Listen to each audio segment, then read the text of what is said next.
ॐ तद्विष्णुं परमं पदं सदा पश्यन्ति सूर्यः दिवे प्रत्यक्षरात्रितम्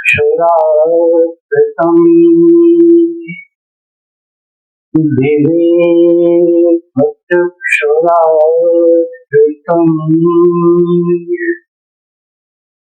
ॐ शान्तिः शान्तिः शान्तिः।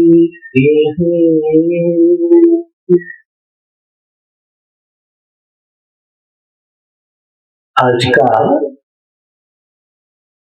विषय है लौकिक सुख और मोक्ष सुख में क्या अंतर है। सभी प्राणियों की यह इच्छा नित्य देखने में प्रतीत होती है कि वह सभी सुख चाहते हैं, सदैव सुखी रहना चाहते हैं, लेकिन चाहने से सुख प्राप्त नहीं होता।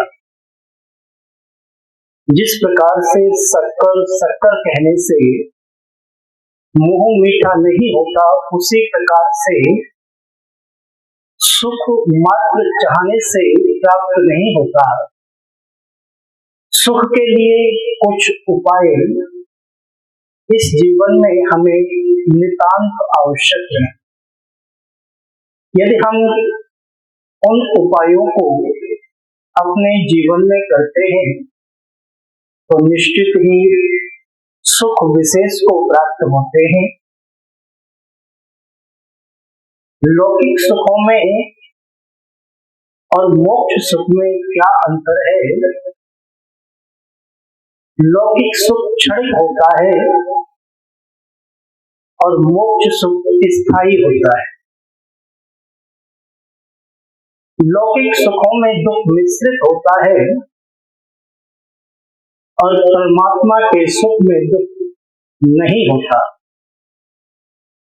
लौकिक सुखों से व्यक्ति ऊब जाता है, परमात्मा के सुख से व्यक्ति ऊबता नहीं। लौकिक सुखों का भोक्ता जीवात्मा मन इंद्रियों के बस में आ जाता है। परमात्मा सुख को भोगने वाला जीवन मुक्त इनको अपने बस में कर लेता है। ईश्वर भक्ति ही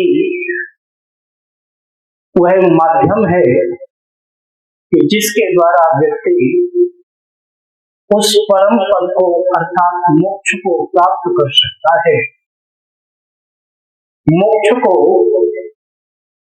प्राप्त करने का, सुख विशेष को प्राप्त करने का साधन क्या है। सुखस्य मूलम धर्मः, सुख का मूल धर्म है। ये धर्म क्या है। महाभारत में एक बड़ा सुंदर धर्म के बारे में बताया गया। एक स्थान पर वर्णन प्राप्त होता है, श्रूयतां धर्म सर्वस्वः श्रुत्वा दैवावधार्यताम् आत्मनः प्रतिकूलानि परेषां न समाचरेत्। युधिष्ठिर हाथ उठा करके घोषणा करते हुए कहते हैं, सुनो, मैं धर्म का सार बताता हूं। धर्म क्या है। हमारी आत्मा के अनुकूल जो व्यवहार है वही धर्म है, और हमारी आत्मा के प्रतिकूल जो व्यवहार है वही अधर्म है। महाभारत में ये वर्णन प्राप्त होता है। महाभारत से पूर्व उस समय के सबसे अच्छे बुद्धिमान व्यक्ति महामानव भगवान कृष्ण दुर्योधन के पास गए और कहने लगे कि दुर्योधन, 5 गांव ही यदि पांडवों को आप दे दें तो वह अपनी जीविका चला सकते हैं। इस बात को सुनकर के दुर्योधन ने कहा, केशव, सुच्याग्रे नैव दास्यामि विना युद्धे न केशवः। हे केशव, जितनी भूमि पर सुई की नोक फेंकी जा सकती है उतनी भूमि भी मैं बिना युद्ध के पांडवों को देने के लिए तैयार नहीं। कि दुर्योधन का पांडवों के प्रति व्यवहार अपनी आत्मा के प्रतिकूल था और उसका दुष्परिणाम भी दुर्योधन को भोगना पड़ा। जिस समय महाभारत हो गया, कृष्ण एक दिन अर्जुन से कहते हैं कि अर्जुन, जो होना था वह हो गया, आओ चलो कुरुक्षेत्र की भूमि का भ्रमण करते हैं। आज पार्थ को लेकर के भगवान कृष्ण कुरुक्षेत्र की भूमि का भ्रमण कर रहे हैं। भ्रमण करते हुए एक ऐसे स्थान पर पहुंचे जहां बहुत से हाथी घोड़े मृत अवस्था में पड़े हुए हैं, रथ टूटे पड़े हैं। उस दृश्य को देख करके अर्जुन की आंखों में आंसू आ गए। उस दृश्य का वर्णन करते हुए राष्ट्रकवि मैथिली शरण गुप्त ने बड़ा सुंदर लिखा। वो भारत भारती में लिखते हैं, झुकते किसी को थे जो नप, मुकुट रत्नों से जड़े, बेअवसर गालों के पदों की ठोकरें खाते पड़े, पेशी समझ मानिक को देखो बिहद वह ले चला, और भोग की ही भ्रांति में संसार जाता है चला। बड़ा सुंदर वर्णन किया। दुर्योधन ने अपना ही नाश नहीं, अपनी आत्मा के विपरीत जाते हुए बहुत से महारथियों का भी विनाश किया। उसका परिणाम ये हुआ कि दुर्योधन को लौकिक सुख भी प्राप्त नहीं हुआ और पारलौकिक सुख भी प्राप्त नहीं हुआ। एक स्थान पर दर्शनों में ये कहा, यतो अभ्युदय निश्रेय सिद्धि सधर्मा। अरे धर्म वही है कि जिसका आचरण करके व्यक्ति यह लौकिक सुख को प्राप्त कर सके और पारलौकिक सुख की सिद्धि कर सके। सज्जनों, एक छोटी सी बात मैं आपको इस प्रसंगवत अवश्य बताना चाहूंगा। एक बहुत अच्छा वेदों का विद्वान ब्राह्मण एक ऐसा समय आया कि निर्धन हो गया, गरीब हो गया। मन में विचार करने लगा कि शास्त्रों में ये कहा गया है कि निर्धन होकर के अपनों के मध्य में जीना या मृत्यु को प्राप्त कर लेना, दोनों में कोई अंतर नहीं। इस उत्तम विचार को आते ही वह वेदों का विद्वान ब्राह्मण अपनी नगरी को छोड़ करके एक दूसरी नगरी में, एक दूसरे गांव में चला गया। गांव में जाकर के उस गांव के मुखिया से उस गांव में रहने की अनुमति करने लगा, मांगने लगा। उस गांव के मुखिया ने कहा, रे विप्र, आज से पूर्व हमने आपको कभी नहीं देखा, लेकिन आपकी विद्वता के चर्चे अवश्य सुने हैं।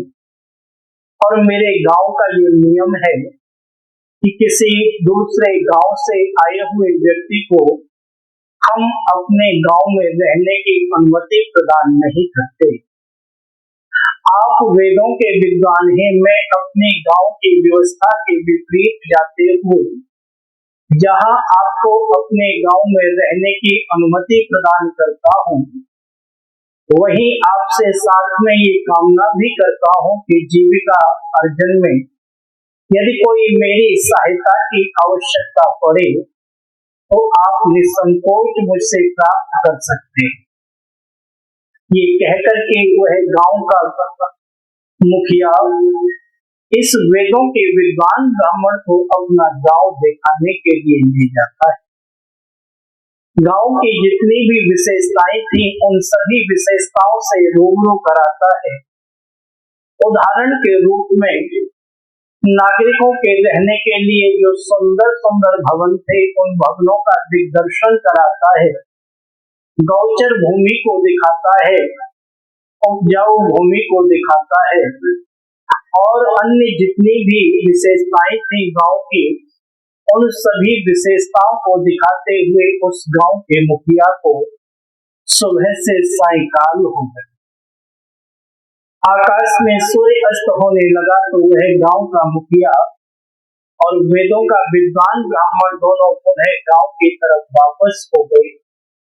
लेकिन एक स्थान पर पहुंचने के पश्चात वह वेदों का विद्वान ब्राह्मण उस गांव के मुखिया से कहने लगा, अरे गांव के मुखिया, मैं अब क्षमा प्रार्थी हूँ, अब मेरा विचार बदल गया है, अब मैं आपके गांव में रहना नहीं चाहता। इस बात को सुनकर के उस गांव के मुखिया को बड़ा धक्का सा लगा और इस विप्र से पूछा, रे विप्र, मैंने अपने गांव की व्यवस्था के विपरीत जाते हुए आपको अपने गांव में रहने की अनुमति प्रदान की, ऊपर से आपको अपना गांव भी दिखाया और आपको मेरा गांव भी पसंद आया, लेकिन आपने इस सूर्यास्त के समय ऐसा क्या देख लिया कि आपका विचार परिवर्तित हो गया, आपका हृदय परिवर्तित हो गया। मैं जानना चाहता हूँ। ये गांव का मुखिया इस विप्र से पूछ ही रहा था कि ये विप्र कहने लगा, ले गांव के मुखिया, मुझे जहाँ तक पता चला है आपके गांव के लोगों की जो औसतन आयु हुआ करती है वह बहुत ही कम हुआ करती है। मैं जहाँ तक देख पा रहा हूँ किसी की आयु 5 वर्ष, किसी की 10 वर्ष है, किसी की 15, किसी की 25 और बहुत अधिक यदि किसी की आयु है तो 35 वर्ष है। वेदों में 100 वर्ष जीने की आज्ञा है। मैं इस 35 वर्ष की अवस्था में संसार का परित्याग नहीं करना चाहता। इस विचार से मैंने ये निर्णय किया है कि मुझे अब आपके गांव में नहीं रहना है। इस बात को सुनकर के उस गांव के मुखिया ने इस विप्र से कहा, रे विप्र, मेरे गांव के लोगों की औसतन आयु यदि 35 वर्ष होती तो मैं खुद 80 वर्ष का वृद्ध व्यक्ति सुबह से सायंकाल तक आपको अपना गांव दिखा रहा हूँ, दिखाया है, और आपको विश्वास दिलाता हूँ कि मेरे जैसे अनेकों वृद्ध व्यक्ति मेरे इस गांव में निवास करते हैं। अरे आपने ऐसी कल्पना कैसे कर ली, मैं जानना चाहता हूँ। तो ये वेदों का विद्वान ब्राह्मण कहता है, वे गांव के मुखिया, गांव के बाहर जो शमशान भूमि बनी हुई है उस शमशान भूमि में जो पत्थर लगे हुए हैं, जो शिलालेख लगे हुए हैं, मैं उनको पढ़ करके इस निर्णय पर पहुंचा। इस विप्र का इतना कहना था कि वह गांव का मुखिया बड़ी तेजी से हंसा और हंस करके कहने लगा, वे विप्र, तुमने मेरे गांव के बाहर शमशान भूमि में लगे हुए शिलालेखों को पढ़ करके जो आयु का निर्णय किया है, तुमने जो लिखा देखा है वह बिल्कुल सही देखा है, लेकिन तुमने जो लिखा देखा है उसमें भी एक रहस्य है, और उस रहस्य को आज मैं तुम्हें बता देना चाहता हूँ। सज्जनों, आज गांव का अनपढ़ मुखिया इस पढ़े लिखे वेदों के विद्वान ब्राह्मण को समझाते हुए कहता है, जब मेरे गांव का कोई नागरिक 10 वर्ष की अवस्था को प्राप्त करके अच्छाइयों की तरफ प्रवृत्त होता है, परोपकारमय कर्मों को करते हुए 15 वर्ष की अवस्था में अपने शरीर का परित्याग कर देता है, तो हम उसकी समाधि पर उसकी आयु जो अंकित कराते हैं वो सिर्फ 5 वर्ष ही कराते हैं। यदि मेरे यहाँ का कोई नागरिक 25 वर्ष की अवस्था को प्राप्त करके अच्छाइयों की तरफ प्रवृत्त होता है, परोपकारमय कर्मों को करते हुए अपनी झोली को नेकी के फूलों से भरता हुआ यदि 35 वर्ष की अवस्था में अपने शरीर का परित्याग कर देता है, तो हम उसकी समाधि पर उसकी आयु जो अंकित कराते हैं वो सिर्फ 10 वर्ष ही कराते हैं। मुझे नहीं पता कि वह वेदों का विद्वान ब्राह्मण उस गांव में रहा या सदा सदा के लिए उस गांव को छोड़ करके चला गया, लेकिन मुझे मेरे सार की बात पता रही। वो सार ये है, महर्षि यास्क कहते हैं कि मत्वा कर्माणि सिद्ध्यति इति मनुष्यः, अरे मनुष्य वही है कि जिसमें चिंतन करने की शक्ति हो, जिसमें मनन करने की शक्ति हो, जो अच्छाई और बुराई में डिफरेंस कर सकता हो, जो करणीय अकरणीय कर्मों में भेद कर सकता हो, वह मनुष्य है।